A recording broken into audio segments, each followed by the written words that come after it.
Hello दोस्तों, जय उमा महेश्वर। आज हम ब्रह्मा जी की आयु के बारे में देखेंगे। देवी देवताओं का समय काल हमसे कितना गुना ज़्यादा है और इस सृष्टि यानी कि ब्रह्मांड का समय काल कितना है वो देखेंगे। पहले आपको बेसिक बता देता हूँ। ब्रह्मा, विष्णु और महेश। ब्रह्मा जी इस सृष्टि के रचयिता है, विष्णु जी इस सृष्टि के पालनहार है और महेश यानी कि शिव जी इस ब्रह्मांड का विनाश करते हैं। ब्रह्मा जी की आयु कितनी है? श्रीमद् भागवत पुराण में ब्रह्मा जी की आयु के बारे में वर्णन किया हुआ है। मैं आपको आसान भाषा में समझाता हूँ। मनुष्यगण और देवतागण। मनुष्यगण यानी कि हमारा समय, हमारा 1 वर्ष के बराबर देवताओं का एक दिन यानी कि 24 घंटे होता है। हमारा 30 वर्ष के बराबर देवताओं का एक महीना होता है और हमारे 360 वर्ष के बराबर उनका एक दिव्य वर्ष होता है। ऐसे ही 12,000 दिव्य वर्ष यानी कि 4 युग समाप्त होने पे एक महायुग की रचना होती है। एक महायुग यानी कि 4 युग। अब मैं आपको 4 युगों के बारे में बताता हूँ। प्रथम सतयुग, द्वितीय त्रेतायुग, तृतीय द्वापर युग और चतुर्थ कलयुग। अभी कलयुग का समय चल रहा है। कलयुग से 2 गुना द्वापर युग का समय है, कलयुग से 3 गुना त्रेतायुग का समय है और कलयुग से 4 गुना सतयुग का समय है। सतयुग 17,28,000 वर्षों का है, त्रेतायुग 12,96,000 का है, द्वापर युग 8,64,000 का है और कलयुग 4,32,000 का है।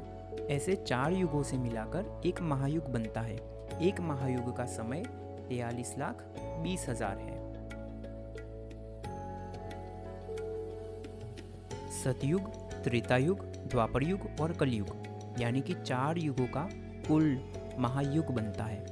एक महायुग यानी कि 4 युगों का कुल समय वर्ष 43,20,000 मनुष्य वर्ष एक महायुग का समय काल है।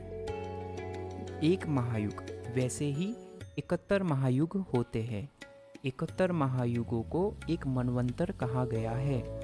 तो एक महायुग का इतना समय, तो 71 महायुगों का कितना समय होता है आपको समझना पड़ेगा।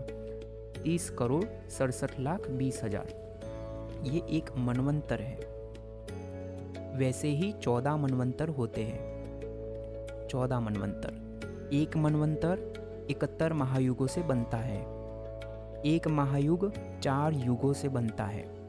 तो जब 71 महायुग पूर्ण होता है, 71 महायुगों का समय काल पूर्ण होता है यानी कि एक मनवंतर का समय काल पूर्ण होता है, तब दूसरा मनवंतर शुरू होता है। वैसे ही 14 मनवंतर का टोटल समय काल है। और संधि काल। संधि काल यानी कि एक मनवंतर और दूसरे मनवंतर के बीच में जो थोड़ा समय होता है, जिसमें ब्रह्मा जी नए ब्रह्मांड की रचना करते हैं, कर्मों के हिसाब से सृष्टि की रचना करते हैं, ग्रहों, दिशाओं, ज्ञान, बहुत कुछ है जिसकी वो रचना करते हैं। यानी कि 14 मनवंतरों के बीच में 14 संधि काल हो गए और एक जो प्रथम महायुग, प्रथम मनवंतर की रचना करते हुए समय गया, वो संधि काल। तो ऐसे ही टोटल 15 संधि काल होते हैं। एक संधि काल का समय एक सतयुग के बराबर होता है। एक सतयुग का समय कितना है? 17,28,000। तो एक संधि काल का समय कितना हुआ? 17,28,000। वैसे ही 15 संधि काल का समय कितना हुआ? 14 मनवंतर और 15 संधि काल को मिलाकर एक कल्प बनता है।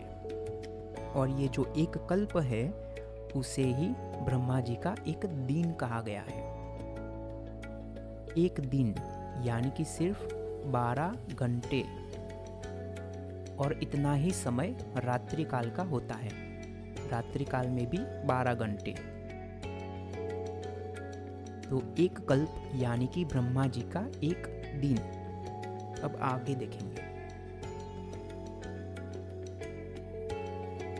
एक कल्प यानी कि ब्रह्मा जी का एक दिन जो टोटल होता है 4 अब्ज 320 करोड़ यानी कि 4.32 बिलियन ईयर्स।